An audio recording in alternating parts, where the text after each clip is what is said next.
صابری کی حیات سے۔ الحمدللہ رب العالمین والصلاة والسلام علی سید المرسلین، اما بعد فاعوذ باللہ من الشیطان الرجیم، بسم اللہ الرحمن الرحیم۔ الصلاة والسلام علیک یا رسول اللہ وعلی آلک واصحابک یا حبیب اللہ۔ الصلاة والسلام علیک یا نبی اللہ وعلی آلک واصحابک یا نور اللہ۔ میرے پیارے اسلامی بھائی اور مدنی چینل کے ناظرین، ہم اس وقت مدنی چینل کے سلسلہ ایک واقعہ ایک سبق میں حاضر ہیں۔ اس مبارک سلسلے میں ہم آیات قرآنیہ، احادیث نبویہ اور کتب متفرقہ میں سے کسی ایک واقعے کو موضوع سخن بناتے ہیں اور اس واقعے میں بیان کردہ مدنی پھولوں سے سبق حاصل کرنے کی کوشش کرتے ہیں۔ آئیے سلسلے کی ابتدا میں کچھ اچھی نیتیں کیے لیتے ہیں۔ اللہ عز و جل کی رضا پانے، ثواب کمانے اور اپنی آخرت بنانے کے لیے از ابتدا تا انتہا توجہ کے ساتھ سننے کی سعادت حاصل کروں گا۔ بیان کے اہم مدنی پھول ممکنہ صورت میں اپنی ڈائری کی زینت بنا کر قید العلم بالکتابہ، علم کو لکھ کر قید کر لو، اور استعین بیمینک علی حفظک، اپنے ہاتھ کے ذریعے اپنے حافظے کی مدد کرو اور عمل کی سعادت حاصل کروں گا۔ جن کاموں کے کرنے کا کہا جائے گا وہ کروں گا، اور جن کاموں سے منع کیا جائے گا ان سے بچنے کی سعادت حاصل کروں گا۔ یہ بھی نیت کر لیجئے جو سیکھیں گے سب کو سکھاتے چلیں گے، دیے سے دیے کو جلاتے چلیں گے۔ صلو علی الحبیب صلی اللہ تعالی علی محمد وعلی آلہ وصحبہ وبارک وسلم۔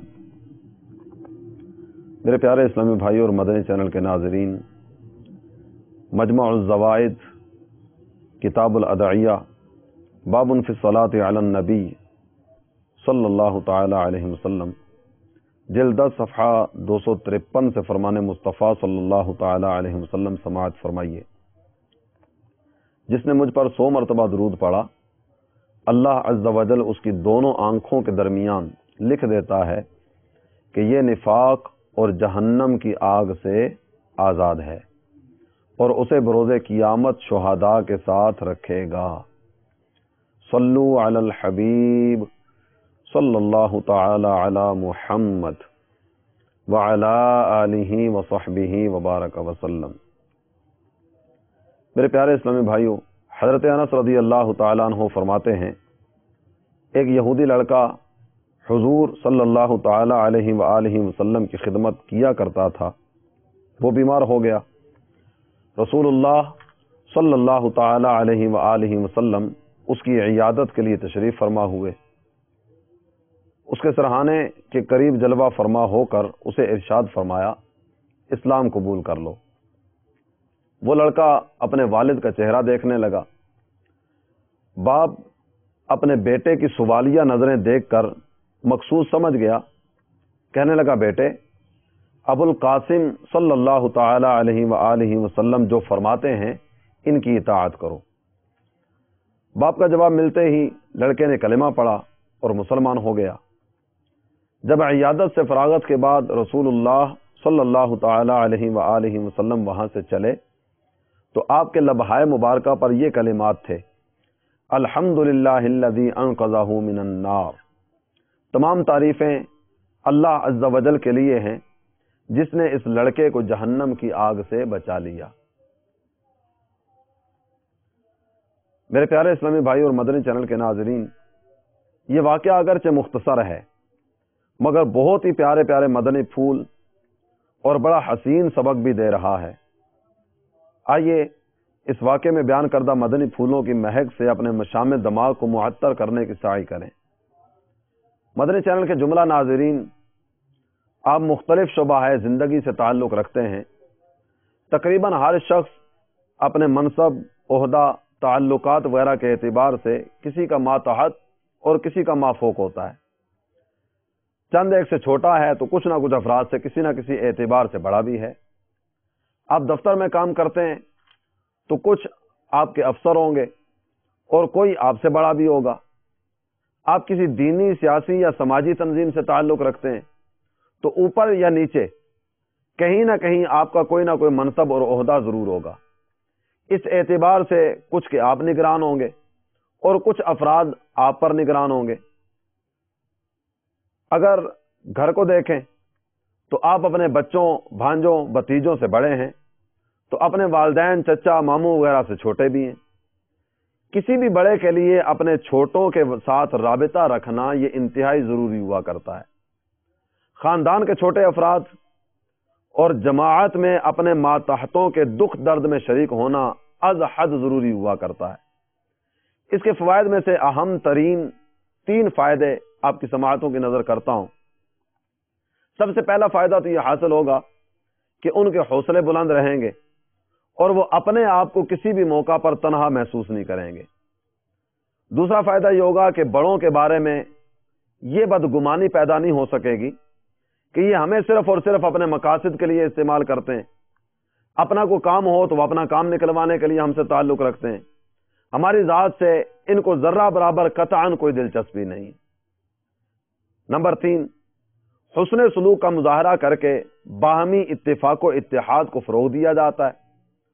اور اگر یہ بڑا کوئی دینی رہنما یا کسی بھی حوالے سے مقتدا یا پیشوا ہے تو اس انداز سے انہیں اپنا نقطہ نظر سمجھا کر مزید قرب حق کی منازل طے کرانے میں آسانی ملے گی. شیخ سعدی علیہ رحمۃ اللہ علیہ ہادی بڑا پیارا مدنی پھول ارشاد فرماتے ہیں زر خرید غلام کے جذبات کا پاس نہ کیا گیا تو یہ بھی بھاگ جائے گا. اتنی مہربانی، نرمی، محبت، شفقت، انسیت دو کہ بیگانہ بھی غلام بن جائے. ہمارے آقا و مولا صلی اللہ تعالی علیہ وآلہ وسلم کا عمل مبارک ہمارے سامنے ہے. ایک غیر مسلم لڑکا حاضر بارگاہ ہوا کرتا تھا.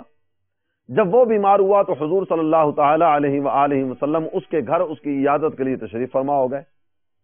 چند لمحات کے لیے اگر ہم یہاں ٹھہر کر غور و فکر کریں اور دیکھیں کہ جو نبی صلی اللہ تعالی علیہ وآلہ وسلم غیر مسلم کی عیادت کے لیے تشریف فرما ہو گئے، وہ اپنے غلاموں پر کس قدر مہربانیاں فرماتے ہوں گے.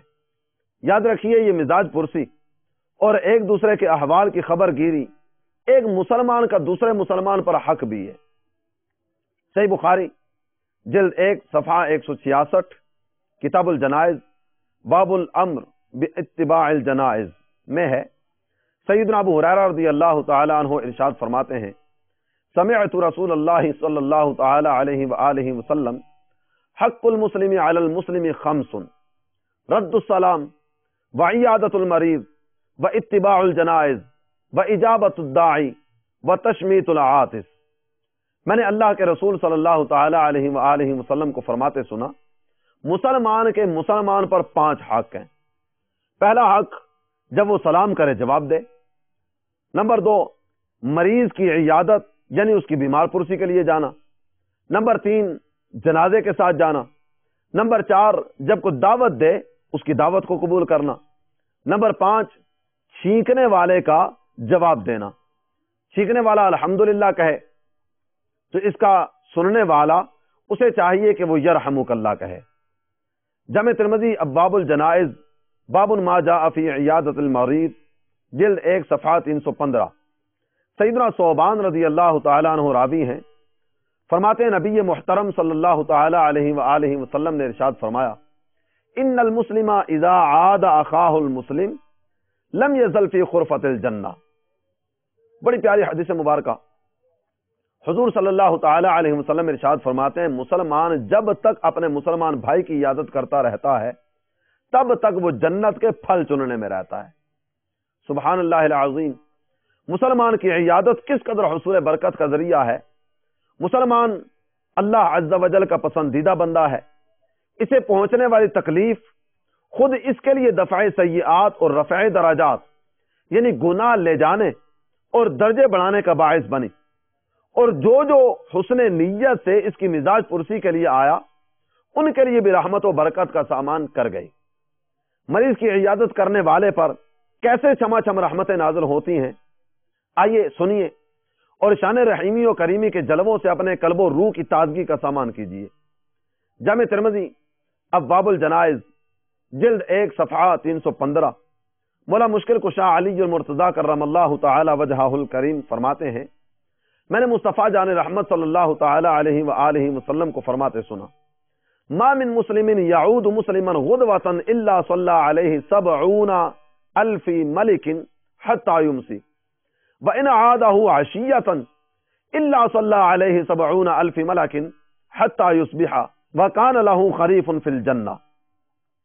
جب کوئی مسلمان اپنے مسلمان بھائی کی عیادت کو صبح کے وقت جاتا ہے تو شام تک 70,000 فرشتے اس کے لیے رحمت و مغفرت کی دعا کرتے ہیں، اور جب کوئی شام کو عیادت کے لیے جائے تو صبح تک 70,000 فرشتے اس کے لیے دعائے رحمت و مغفرت کرتے ہیں، اور اس کے لیے جنت میں ایک باغ ہے۔ میرے مدنی چینل کے ناظرین، کسی مسلمان کی عیادت کرنا، اس کی بیمار پرسی کے لیے چند لمحات وقف کرنا بظاہر کتنا معمولی سا عمل ہے، مگر اس معمولی نظر آنے والے کام کے بدلے 70,000 فرشتوں کا صبح سے لے کر شام تک دعائے رحمت و مغفرت کرتے رہنا اس کی اہمیت کو کس قدر بڑھا رہا ہے۔ میرا حسن ظن ہے کہ یقیناً یہ روایت سننے کے بعد آپ سب یہ ذہن بنا رہے ہوں گے کہ آج سے روزانہ کسی نہ کسی مسلمان کی عیادت ضرور کیا کروں گا تاکہ اتنی بڑی فضیلت سے محروم نہ رہ جاؤں۔ اللہ عز و جل ہم سب کو اس عظیم سعادت کی توفیق عطا فرمائے۔ اے کاش مسلمانوں کی محبت سے ہمارا دل منور رہے، مریضوں اور دکھی مسلمانوں کے دکھ درد تکلیف کے لمحات میں ان کی خیر خواہی کی سعادت نصیب ہو جائے۔ میرے شیخ طریقت امیر اہل سنت دامت فیوزاتہم القدسیہ نے 72 مدنی انعامات کا تحفہ عطا فرمایا۔ یہ مدنی انعامات گناہوں سے بچانے، نیکیاں کمانے، نفرتیں مٹانے اور محبتیں پھیلانے کا بہترین نسخہ ہیں۔ ان 72 مدنی انعامات میں سے مدنی انعام نمبر 53 کا پہلا جز ہمارے آج کے اس موضوع کے بارے میں ہے۔ امیر اہل سنت اس مدنی انعام کا ذکر کرتے ہوئے فرماتے ہیں، کیا آپ نے اس ہفتے کم از کم ایک مریض یا دکھیارے کے گھر یا اسپتال جا کر سنت کے مطابق غمخواری کی؟ آئیے اللہ عز و جل کی رضا پانے، ثواب کمانے اور اپنی آخرت بنانے جیسی اچھی اچھی نیتوں کے ساتھ اس مدنی انعام پر عمل کا ذہن بنا لیں۔ اپنے گھر کے افراد، اعزاء و اقارب، دوست احباب، گلی محلے کے مسلمان جس کے بارے میں بیماری، تنگ دستی، لاچاری، بے روزگاری، مفلسی و ناداری، الغرض کسی بھی پریشانی کا پتہ چلے تو ان کے دکھ درد میں شریک ہونے کی نیت فرما لیجئے۔ آئیے مزید جذبہ پیدار کرنے کے لیے ایک بار پھر بارگاہ رسالت صلی اللہ تعالی علیہ وآلہ وسلم میں حاضر ہو کر اپنے کریم و رحیم آقا مکی مدنی مصطفیٰ علیہ تحیت و ثنا کا فرمان عالی سننے کی سعادت حاصل کریں۔ سنن ابن ماجہ باب ما جاء فی ثواب من عاد مریضا صفحہ 105 پر ہے۔ سیدنا ابو ہریرہ رضی اللہ تعالی عنہ راوی ہیں، نبی رحمت شفیع امت صلی اللہ تعالی علیہ وآلہ وسلم نے ارشاد فرمایا، من عاد مریضا نادا مناد من السماء طبتا وطابا ممشاکا وتبوأت من الجنت منزلا۔ جو شخص بیمار کی عیادت کو جاتا ہے تو آسمان سے ایک منادی ندا کرتا ہے، ایک اعلان کرنے والا اعلان کرتا ہے، تو بھی اچھا، تیرا اس مسلمان کی عیادت کے لیے چلنا یہ بھی اچھا، سن اس مسلمان کی عیادت کر کے تو نے جنت میں ایک منزل کو اپنا ٹھکانہ بنا لیا ہے۔ میرے پیارے اسلامی بھائی اور مدنی چینل کے ناظرین، مریضوں اور پریشان حالوں سے ہمدردی کے بول بولنا افضل ترین عمل ہے۔ اس کے چند فضائل ابھی آپ نے سنے، اب آئیے عیادت کے کچھ آداب بھی سننے کی سعادت حاصل کریں۔ اچھا کام اگر اچھے انداز سے کیا جائے تو اس کی اچھائی میں اور زیادہ اضافہ ہو جاتا ہے، اور اگر یہی اچھا کام درست انداز میں نہ ہو تو بعض اوقات اچھا کام کرنے کے باوجود اچھی نیت نہیں تھی، اچھا انداز نہیں تھا، تو بجائے فائدے کے نقصان ہو جایا کرتا ہے۔ تو لازمی ہے کہ عیادت کے یہ جو بھی کام کرنا چاہیں اس کام کے کرنے سے پہلے اس کے کچھ نہ کچھ آداب، اس کے طریقے، ان کو بھی یاد کر لیا جائے اور ان کے مطابق وہ کام کیا جائے تاکہ زیادہ سے زیادہ فوائد حاصل ہو سکیں۔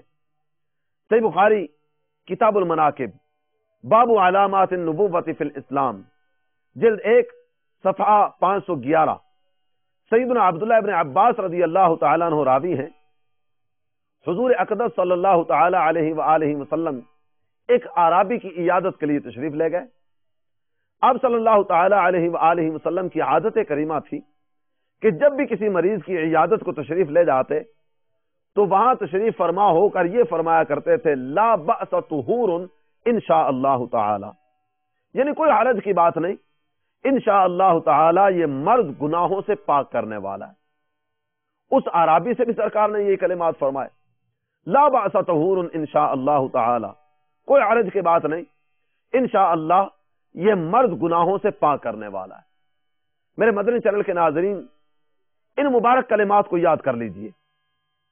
عربی کلمات چونکہ نبوی کلمات ہیں، ان کو یاد کرنا ممکن ہو تو عربی میں یاد کیجئے، وگرنہ اپنی اپنی مادری زبان میں آپ یہ کلمات یاد کر لیں، ان کلمات کو پڑھنا شروع کر دیں، اور اگر آپ ان کلمات پہ غور کریں گے تو یہ بالکل سیدھا اور سادہ سا جملہ، میرے بھائی بیماری سے تنگ دل نہ ہو، یہ تو کوئی تکلیف اور حرج کی بات نہیں، اللہ نے چاہا تو یہ بیماری تمہارے گناہوں کے لیے طہارت ہے، لا بأس طہور انشاء اللہ تعالی، کوئی حرج کی بات نہیں، اگر اللہ نے چاہا تو یہ مرض گناہوں سے پاک کرنے والا ہے۔ سنن ابی داود کتاب الجنائز باب الدعاء للمریض اور ترمذی ابواب الطب جلد 2 صفحہ 473 پر ہے، سیدنا عبداللہ ابن عباس رضی اللہ تعالی عنہ راوی ہیں، حضور انور صلی اللہ تعالی علیہ وآلہ وسلم ارشاد فرماتے ہیں جب کوئی مسلمان کسی مسلمان کی عیادت کو جائے تو 7 مرتبہ یہ دعا پڑھے اسأل اللہ العظیم رب العرش الکریم ان یشفیاک، میں اللہ عز و جل عظمت والے سے سوال کرتا ہوں جو عرش کریم کا رب ہے کہ وہ تجھے شفا دے دے۔ فرمایا اگر یہ 7 کلمات پڑھے جائیں، موت کا وقت نہیں آیا تو اللہ عز و جل اس مریض کو اچھا فرما دے گا۔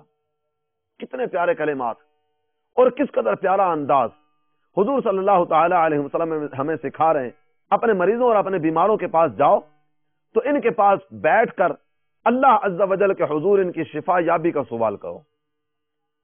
یہ کلمات دوبارہ آپ سماعت فرمائیے، اللہ عظمت والے سے سوال کرتا ہوں جو عرش کریم کا رب ہے وہ تجھے شفا دے دے۔ عربی زبان میں یہ کلمات یاد کر لیجئے، عربی میں نہیں یاد کر سکتے اردو زبان میں یاد کر لیجئے، اپنی اپنی مادری زبان میں یاد کر لیجئے، اور یہ کلمات پڑھنے کی، ان کو دہرانے کی، اور مریض کے سامنے اس کی دل جوئی کی نیت سے اور دیگر اچھی اچھی نیتوں کے ساتھ یہ دعا پڑھنے کی عادت بنا لیجئے۔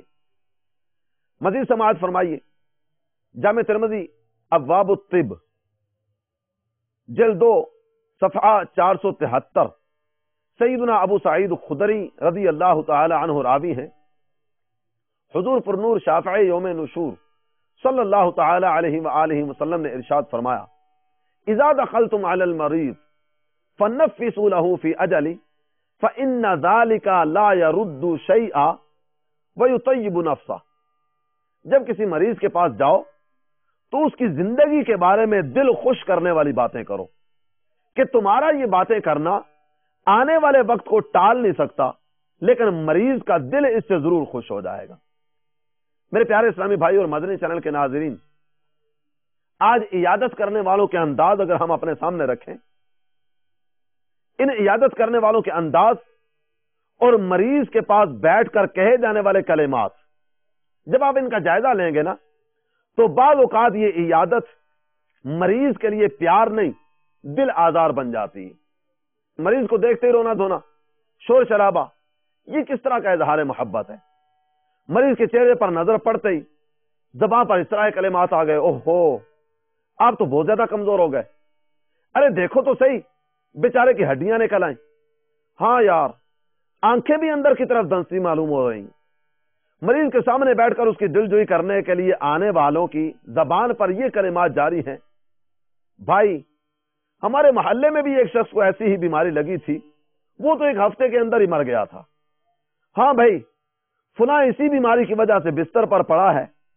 مریض بیچارہ اس طرح کی یہ ساری باتیں سن سن کر دل ہی دل میں آنے والے وقت سے گھبراتا اور صحت سے نا امید ہو کر مزید غموں کو گلے لگاتا ہے. غور فرمائیے، سوچئے، ان عیادت کے لیے آنے والوں کے آنے جانے، بیٹھنے اور وقت صرف کرنے نے مریض کو کیا فائدہ پہنچایا؟ یہ دھارے ہمدردی کے نام پر آنے والے کس قدر اذیت کا سامان کر کے گئے. میرے آقا صلی اللہ تعالی علیہ وآلہ وسلم کتنی پیاری بات ارشاد فرما رہے ہیں، جب کسی مریض کے پاس جاؤ تو اس سے ایسی باتیں کرو جس سے اس کا دل خوش ہو. سنو، اگر وقت آخری آ چکا تو تمہاری باتوں سے یہ آنے والا وقت ٹلے گا نہیں. ہاں، مریض کا دل ضرور خوش ہو جائے گا. یہ ارشاد دل جیتنے کی ترغیب دلانے والا ہے. عیادت کے لیے آنے جانے والوں کو اس فرمان نبوی پر بخوبی عمل کرنا چاہیے تاکہ دکھیاری امت کے دکھوں کا کچھ تو مداوع کیا جا سکے. عیادت کے بارے میں ایک اور فرمان بھی سماعت فرمائیے. شعب الایمان باب فی عیادت المریض فصل فی آداب العیادہ، جلد 6 صفحہ 542. سیدنا سعید بن مسیب رضی اللہ تعالیٰ عنہ سے مرسلاً روایت ہے، افضل العیادت سرعت القیام. افضل عیادت یہ ہے کہ جلد اٹھائے. بعض لوگوں کی عادت ہوا کرتی ہے گویا تمام کاموں سے فارغ ہو کر مریض کی عیادت کو جاتے ہیں. وہاں بیٹھے تو بیٹھ ہی گئے. مریض بیچارہ آرام کرنا چاہتا ہے مگر مروت کی وجہ سے تنگ ہو کر مجبوری میں بیچارہ بیٹھا ہوا ہے. بعض اوقات عیادت کے لیے آنے والوں کے پاس غرفۃ الضیوف یعنی مہمانوں کے لیے جو مخصوص کمرہ ہوا کرتا ہے، جسے بعض اوقات بیٹھک کا نام بھی دیا جاتا ہے، وہاں آنا پڑتا ہے. الگ جگہ اپنے بستر سے اٹھ کر عیادت کرنے والوں کے پاس آنا ہوتا ہے. کبھی کبھار اس طرح کے معاملات ہوتے ہیں کہ مکان تنگ ہونے کی وجہ سے گھر کی خواتین کو کہیں کونے خدرے میں، باورچی خانے میں، اسٹور روم میں یا کسی اور جگہ پر بھیج دیا جاتا ہے. ایسی صورتحال میں اگر عیادت کرنے والا اٹھنے کا نام نہ لے تو مریض کے ساتھ ساتھ گھر کے دیگر افراد کے لیے بھی کتنی تکلیف کا سامان کرتا ہوگا. یقیناً نبوی فرامین میں بہت زیادہ حکمتیں ہوا کرتی ہیں. یہ سب باتیں پیش نظر رکھتے ہوئے اب آئیے سرکار دو عالم صلی اللہ تعالی علیہ وسلم کے اس مبارک ارشاد پر غور کریں. ارشاد فرمایا افضل العیادت سرعت القیام. افضل عیادت یہ ہے کہ مریض کے پاس زیادہ دیر بیٹھنے کی بجائے اس کے حالات کی خبر گیری مزاج پرسی کے بعد جلد لوٹ آئے. بعض ادب کی کتابوں میں جحا نامی ایک شخص کے واقعات بیان کیے جاتے ہیں. ایک دفعہ یہ بیمار ہو گیا. کچھ لوگ اس کی عیادت کرنے کے لیے آئے. یہ اپنے کمرے سے اٹھا اور ان کے پاس غرفۃ الضیوف مہمانوں کے لیے جو کمرہ ہوا کرتا ہے اس میں آ کر بیٹھ گیا. عیادت کو آنے والے اصحاب نے گپ شپ کرنا شروع کر دی. وقت گزرتا چلا جا رہا ہے مگر یہ حضرات جو عیادت کرنے کے لیے آئے تھے یہ جانے کا نام ہی نہیں لے رہے. جب کافی دیر گزر گئی تو جوہا انتظار میں تھا یہ جائیں اور جا کر میں آرام کروں. یہ لوگ نہیں اٹھے. اس نے اپنا تکیہ اٹھایا، بغل میں دبایا اور یہ کہتا ہوا چل دیا، قوموا قد شفى اللہ مریضکم. آپ کی مہربانی، آپ میرا پتہ کرنے کے لیے آئے، اب یہاں سے چلے جائیے، اللہ تعالیٰ نے تمہارے مریض کو اچھا کر دیا. میرے پیارے اسلامی بھائی اور مدنی چینل کے ناظرین، اب ہر ایک جوہا کی طرح اٹھ کر چلے جانے کا حوصلہ نہیں رکھتا ہوگا. ایسا بھی نہیں ہے کہ ہر ایک اس انداز میں وہ سیدھی سیدھی بات کر دے. لہذا عیادت کرنے والوں کو چاہیے کہ خود ہی ان مدنی پھولوں پر عمل کا ذہن بنائیں. میرے مدنی چینل کے ناظرین، عموماً بیماری کی آفت میں مبتلا ہونے والوں کا معالجین کی طرف یعنی ڈاکٹرز کی طرف، اطباء کی طرف یہ رجوع ہوتا ہی ہے. تو مریض کی عیادت کے وقت فضول سوالات سے اپنے آپ کو بچانے کا ذہن رکھنا چاہیے. ہر آنے والا وہی سوال کرتا چلا جا رہا ہے، بار بار وہی باتیں پوچھی جا رہی ہیں، تو وہ بیچارہ ایک ہی سوال کا بار بار جواب دینے کی وجہ سے بھی تنگ ہوتا ہوگا، پریشان ہوتا ہوگا. ہر آنے والا یہی پوچھ رہا ہے کس ڈاکٹر کے پاس گئے تھے، کب گئے تھے؟ ساتھ کون گیا تھا بھائی؟ کس کی گاڑی پہ گئے تھے؟ ڈاکٹر نے کیا کہا؟ کلینک میں زیادہ رش تو نہیں تھا؟ اس ڈاکٹر کے پاس تو لائن لگتی ہے، تمہاری باری کتنی دیر میں آئی تھی؟ ڈاکٹر سے وقت کس نے لے کر دیا تھا؟ اس نے کون کون سے ٹیسٹ کروانے کا کہا؟ اچھا یہ تو بتاؤ ٹیسٹ کروائے کہاں سے؟ کتنے میں ہوئے؟ فلاں لیب والے سے کروا لیتے یار، اس ڈاکٹر سے تو فلاں ڈاکٹر بہتر تھا۔ اچھا یہ بتاؤ ڈاکٹر نے کھانے کے لیے کیا کیا کہا؟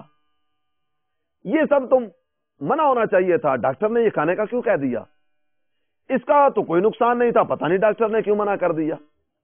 بس جناب یہ ڈاکٹر لوگ، ان کی بھی ہمیں سمجھ نہیں آتی، کسی کو کچھ کہہ دیتے ہیں، کسی کو کچھ کہہ دیتے ہیں۔ ارے بھائی سوچو تو صحیح، تم نے یہ اتنی ساری باتیں جو اس مریض سے کر دی، ان ساری باتوں کا مریض کی دل جوئی، اس کی مزاج پرسی اور تیمارداری سے کیا اور کہاں کا تعلق ہے؟ آخر اتنے زیادہ فضول سوالات کرنے کی حاجت ہی کیا تھی؟ اس سے کہیں یہ بہتر نہیں تھا کہ حضور صلی اللہ تعالی علیہ وآلہ وسلم مریض کے پاس جا کر جن دعاؤں سے اسے نوازا کرتے تھے، ہم بھی چند لمحے صرف کر کے وہ دعائیں یاد کر لیں، مریض سے انسیت کی باتیں کریں، اس کا دل بہلانے کی کوشش کریں۔ مکتبۃ المدینہ کی مطبوعات، مدنی پنصورہ اور 40 روحانی علاج میں مختلف طرح کے وظائف درج ہیں۔ اس کی بیماری کی نوعیت اور کیفیت کے مطابق اسے کو وظیفہ پڑھنے کا ذہن دے دے، یا ملک اور بیرون ملک بے شمار مقامات پر لگنے والے تعویذات عطاریہ کے بستوں سے تعویذ حاصل کر کے استعمال کرنے کا ذہن دے دیتے۔ مدنی انعام نمبر 53، جس کا ایک جز آپ نے ابھی کچھ دیر پہلے سماعت فرمایا، آئیے پہلے جز کو دوبارہ سننے کے ساتھ ساتھ اس کا بقیہ حصہ بھی سماعت فرمائیں۔ یہ دونوں طرح کی گفتگو جو آپ سے ابھی کی جا رہی ہے، مدنی انعام نمبر 53 میں یہ دونوں باتیں موجود ہیں۔ کیا آپ نے اس ہفتے کم از کم ایک مریض یا دکھیارے کے گھر یا اسپتال جا کر سنت کے مطابق غمخواری کی اور اس کو تحفہ، خواہ مکتبۃ المدینہ کا شائع کردہ رسالہ یا پمفلٹ ہی کیوں نہ ہو، پیش کرنے کے ساتھ ساتھ تعویذات عطاریہ کے استعمال کا مشورہ دیا؟ اللہ عز و جل ہمیں سنت کے مطابق عیادت کرنے کی توفیق مرحمت فرمائے اور امیر اہل سنت کے عطا کردہ مدنی انعامات کا عامل بھی بنائے، آمین بجاہ النبی الامین صلی اللہ تعالی علیہ وآلہ وسلم۔ میرے پیارے اسلامی بھائی اور مدنی چینل کے ناظرین، بیان کردہ واقعے میں حضور صلی اللہ تعالی علیہ وآلہ وسلم کے عیادت فرمانے کے بیان کے بعد ایک بہت ہی پیاری ادا کا ذکر کیا گیا۔ جب نبی رحمت شفیع امت صلی اللہ تعالی علیہ وآلہ وسلم اس یہودی لڑکے کی عیادت کے لیے تشریف فرما ہوئے تو اس کو اپنے قرب سے نوازتے ہوئے ارشاد فرمایا، اسلم، اے لڑکے تو نے چند دن میری خدمت کی اور میرا خادم جہنم میں جلے، یہ کیسے ہو سکتا ہے؟ سن، آخری وقت آنے والا ہے، کلمہ پڑھ کر میری غلامی میں آ جا تاکہ تجھے جہنم کی آگ سے نجات مل جائے۔ اس پیاری ادا اور کلام دل ربا نے اسلام و سنیت کا علم لہرانے اور دین کو پھیلانے کا مقدس جذبہ دل میں اجاگر کرنے کی کوشش کرنے والے مبلغین کو بڑا پیارا سبق دیا۔ میرے کریم الرحیم آقا مکی مدنی مصطفیٰ علیہ تحیت و ثنا صرف مبلغ نہیں بلکہ مبلغ اعظم ہے۔ عیادت کے وقت بھی اسلام کی دعوت پیش فرما کر قیامت تک آنے والے علماء اور مبلغین کو یہ سمجھایا جا رہا ہے کہ مبلغ ہر جگہ پہ مبلغ ہوا کرتا ہے۔ آپ عیادت کے لیے گئے، آپ بازار میں سودا خریدنے کے لیے گئے، آپ گاڑی میں سفر کر رہے ہیں، آپ مسجد میں نماز ادا کرنے کے لیے گئے، آپ شادی بیاہ میں شرکت کرنے کے لیے گئے، یا کسی بھی انداز سے کسی بھی موقع پر کسی بھی جگہ پر آپ کا آنا جانا ہوا، تو آپ مبلغ تو ہیں نا۔ مبلغ ہر جگہ پہ مبلغ ہوا کرتا ہے۔ یہ جہاں کہیں جس کام کے لیے بھی جاتا ہے، یہ اپنا مشن، اپنا مقصد یہ کبھی نہیں بھولا کرتا۔ اور الحمدللہ عز و جل مدنی چینل کے ناظرین، خواہ باقاعدہ سے یہ مدنی حلیہ سجانے والے ہوں یا نہ ہوں، جملہ مدنی چینل کے ناظرین بار بار مدنی چینل پر ایک نعرہ ضرور سنتے ہوں گے، مجھے اپنی اور ساری دنیا کے لوگوں کی اصلاح کی کوشش کرنی ہے۔ تو کیا ہی اچھا ہو کہ ہم سارے کے سارے اپنا یہ مدنی ذہن بنا لیں کہ ہمیں اپنی بھی اصلاح کی کوشش کرنی ہے اور اپنی اصلاح کے ساتھ ساتھ دنیا بھر کے لوگوں کی اصلاح کی کوشش کرنی ہے۔ دنیا بھر میں آپ یاد رکھیے کہ ہم نے صرف مسلمانوں کی بات نہیں کی، دنیا بھر کے لوگوں کی بات کی جا رہی ہے۔ دنیا میں غیر مسلم بھی ہے، مسلمان بھی ہے۔ غیر مسلموں کو سب سے پہلے اسلام کی دعوت پیش کی جائے گی، اور جو کلمہ پڑھنے والے ہیں ان میں کئی ایسے ہیں جو ایماندار ہیں لیکن بے نمازی ہیں۔ مسلمان ہے، کلمہ پڑھتا ہے، لیکن کلمہ پڑھنے کے باوجود بھی شراب پیتا ہے، کلمہ پڑھنے کے باوجود بھی فحاشی اور یعنی کے مناظر دیکھتا ہے، بدکاری اور بد کرداری کا ارتکاب کرتا ہے۔ طرح طرح کی مخلوق آپ کو ملے گی نا۔ تو بے ایمانوں کو ایمان کی دعوت دی جائے، بے نمازیوں کو نماز کی دعوت دی جائے، بے عملوں کو عمل کی دعوت دی جائے، لذت عشق سے نہ آشنا لوگوں کو عشق رسول کے جام بھر بھر کے پلانے کا انتظام کیا جائے۔ ہم سارے کے سارے مبلغ ہیں۔ صرف ایسا نہیں کہ جس نے داڑھی سجا لی، امامہ پہن لیا، لباس سنتوں کے مطابق پہن لیا، اب اسی کے ذمہ ہے کہ وہ نیکی کی دعوت دے۔ تمام کے تمام مسلمان دو کام ہمارے ذمہ ہیں۔ سب سے پہلا کام تو یہ ہے کہ ہم خود نیک اعمال کریں، اور دوسرا کام ہمارے ذمہ یہ ہے کہ نیک اعمال کرنے کے ساتھ ساتھ ہم نیکی کی دعوت کی دھومیں بھی مچائیں۔ تو ہم خود بھی نیکی کی طرف آئیں، دوسروں کو بھی نیکی کی دعوت دیں۔ ہمارے آقا صلی اللہ تعالی علیہ وآلہ وسلم نے اپنی مبارک زندگی میں سب سے زیادہ کون سا کام کیا؟ کیا کبھی آپ نے اس پہ سوچا ہے، کبھی غور کیا ہے؟ ہمارے آقا نے ساری زندگی سب سے زیادہ کون سا کام کیا ہے؟ جی ہاں، حضور صلی اللہ تعالی علیہ وآلہ وسلم نے اپنی مبارک زندگی میں سب سے زیادہ جو کام کیا وہ اسلام کی دعوت اور نیکی کی دعوت کو عام کرنے کا کام ہے۔ اسی نیکی کی دعوت کو عام کرنے کے لیے ہمارے کریم و رحیم آقا صلی اللہ تعالی علیہ وآلہ وسلم وادی طائف میں گئے تھے۔ طائف میں حضور صلی اللہ تعالی علیہ وسلم کو کس طرح کی اذیت کا سامنا کرنا پڑا وہ بھی آپ سب جانتے ہیں۔ ذیقعد کا مہینہ، اسلامی سال کا 11واں مہینہ، ذیقعد کے مہینے میں مکہ سے طائف جاتے ہوئے رستے میں ایک بستی آتی ہے جس بستی کا نام ہے عکاظ۔ ہر سال یہاں میلہ لگتا، عرب کے قبائل جمع ہوتے، تجارتی منڈیاں لگائی جاتی، مختلف جگہوں سے وفود آتے، تجارت کا سلسلہ بھی ہوتا، رقص و سرود کی محافل بھی سجتی، شراب کے جام بھی چڑھائے جاتے، اور نہ جانے کس کس طرح کی خرافات و خباثات کا ارتکاب کیا جاتا۔ ہمارے حضور پر نور شافع یوم نشور صلی اللہ تعالی علیہ وآلہ وسلم، آپ کا عمل مبارک بھی یہ تھا کہ آپ ذیقعد کا پورا مہینہ یہ عکاظ کی بستی میں گزارتے ہیں۔ سرکار کا یہاں تشریف آوری کا مقصد کیا ہے؟ حضور ایک ایک کے پاس جاتے، ایک ایک خیمے میں تشریف لے جاتے، انفرادی کوشش فرماتے، اور جگہ جگہ جا کر یہ آواز بلند فرماتے، یا ایھا الناس قولوا لا الہ الا اللہ تفلحون، اے لوگوں کہہ دو اللہ کے سوا کوئی عبادت کے لائق نہیں۔ تم اگر یہ کلمات کہہ دیتے ہو نا، اللہ کے سوا کوئی عبادت کے لائق نہیں، تو سنو فلاح پا جاؤ گے۔ ہمارے کریم و رحیم آقا صلی اللہ تعالی علیہ وسلم اس انداز سے نیکی کی دعوت کی دھومیں مچاتے چلے جا رہے ہیں۔ کبھی سرکار کے راستے میں کانٹے بچھائے جاتے، کبھی پھپتیاں کسی جاتی، کبھی آوازیں لگائی جاتی، کبھی غلاظت اور نجاست حضور صلی اللہ تعالی علیہ وسلم کے جسم انور پر ڈالی جاتی۔ لیکن یہ سارے کے سارے معاملات اگر آپ دیکھیں گے نا، اتنی زیادہ اذیتیں کہ اپنا آبائی شہر مکہ مکرمہ زادہ اللہ شرفا و تعظیما وہ بھی سرکار کو چھوڑنے پر مجبور کر دیا گیا۔ یہ ساری کی ساری رکاوٹیں، ان میں سے کوئی بھی پریشانی، کوئی بھی تکلیف، کوئی بھی رنج، کوئی بھی مصیبت، کوئی بھی آزمائش سرکار کے قدموں کی بیڑی نہیں بن سکا۔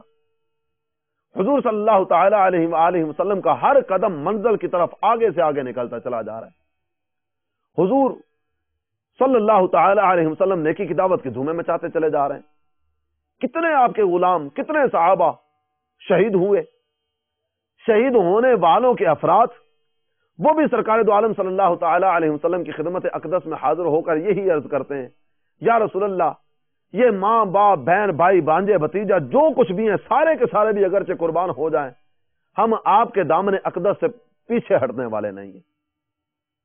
تو یہی انداز ہمیں بھی اپنانا چاہیے۔ ہم مبلغ ہیں، ہمیں ہر جگہ پہ مبلغ ہونا چاہیے۔ حضور صلی اللہ تعالی علیہ وسلم کا فرمان یاد آ رہا ہے، سرکار فرماتے ہیں بلغوا عنی ولو آیا، میرا کلمہ پڑھنے والوں میری طرف سے پہنچا دو، اگرچہ ایک آیت ہی کیوں نہ ہو۔ تو آئیے نیکی کی دعوت کی دھومیں مچانے کا ذہن بنا لیں۔ مدنی چینل پر مختلف سلسلوں میں مختلف باتیں ہمیں سننے کی سعادت ملتی ہے، تو یہ ذہن بنا لیجئے جو سیکھیں گے سب کو سکھاتے چلیں گے، دیے سے دیے کو جلاتے چلیں گے۔ جب سرکار یہاں سے چلے نا تو حضور صلی اللہ تعالی علیہ وسلم اللہ کا شکر ادا کر رہے تھے، ہم نیکی کی دعوت دیں، نیکی کی دعوت کی توفیق ملی، یا اللہ تیرا شکر ہے۔ سامنے والے نے عمل کر لیا، الہ العالمین تیرا شکر ہے، تو نے میری زبان میں تاثیر عطا کی، سامنے والے نے میری بات پر عمل کر لیا ہے۔ تو میرے پیارے اسلامی بھائیو، آئیے اختصار کے ساتھ آج کے واقعے میں بیان کردہ ساری باتوں کو ہم دوبارہ سننے کی سعادت حاصل کر لیں۔ حضور صلی اللہ تعالی علیہ وآلہ وسلم غیر مسلم کی عیادت کے لیے تشریف لے گئے، اور وہاں حضور صلی اللہ تعالی علیہ وسلم نے عیادت بھی فرمائی، اسلام کی دعوت بھی پیش فرمائی، اور جب سامنے والے نے کلمہ پڑھ کر اسلام قبول کر لیا تو حضور صلی اللہ تعالی علیہ وسلم نے اللہ کا شکر ادا کیا۔ تو یہ واقعہ ہمیں بتاتا ہے کہ ہمیں عیادت کی سنت کو اپنانا چاہیے، مسلمانوں کی خیر خواہی کے کاموں میں ہمیں اپنا حصہ پیش کرنا چاہیے۔ اس کے ساتھ ساتھ نیکی کی دعوت کی دھومیں مچانے کا ذہن بھی بنانا چاہیے، ہفتہ وار اجتماع کی دعوت دیں، مسجد برو تحریک کا حصہ بن جائیے۔ ابھی تو الحمدللہ امیر اہل سنت کی طرف سے مستقل قفل مدینہ، اس کی تحریک پورے جوبن پر ہے، آنکھوں کا قفل مدینہ، زبان کا قفل مدینہ، پیٹ کا قفل مدینہ، سارے اعضاء کا قفل مدینہ۔ تو آپ بھی آئیے اس قفل مدینہ تحریک کا حصہ بن جائیے۔ اپنے اعضاء کو گناہوں سے بچانا، اس کا نام ہے قفل مدینہ۔ تو نیکی کی دعوت کی دھومیں بھی مچاتے چلے جائیے، اور اللہ عز و جل کے شکر گزار بندے بن کر جیئیں، ادائے شکر کرنے والوں میں رہیں۔ شکر کریں دنیا میں نعمتوں میں اضافہ، شکر کریں قیامت کے دن کے عذاب سے نجات مل جائے گی۔ اللہ عز و جل یہ جتنے بھی مدنی پھول بیان ہوئے اور جتنی بھی باتیں آج کے سلسلے میں ہم نے سنی، ان تمام باتوں پر ہم سب کو عمل کرنے کی توفیق عطا فرمائے۔ اللہ کرے کہ ہمیں وہ دل نصیب ہو جو مسلمانوں کی محبت میں دھڑکنے والا ہو، جس دل میں کسی بھی مسلمان کا بغض، حسد، کینہ، عداوت، نفرت کچھ بھی نہ ہو۔ ہم مسلمانوں سے محبت کرنے والے بنے، اور عیادت، خیر خواہی، تیمارداری، مزاج پرسی، احوال معلوم کرنا، اور پھر سامنے والے کا دھیان رکھنا، ہمیں یہ ساری کی ساری سعادتیں میسر آ جائیں۔ آمین بجاہ النبی الامین صلی اللہ تعالی علیہ وآلہ وسلم۔ ملتا ہے در سے آخرت ان واقعات سے، سیکھیں سبق آؤ اکابری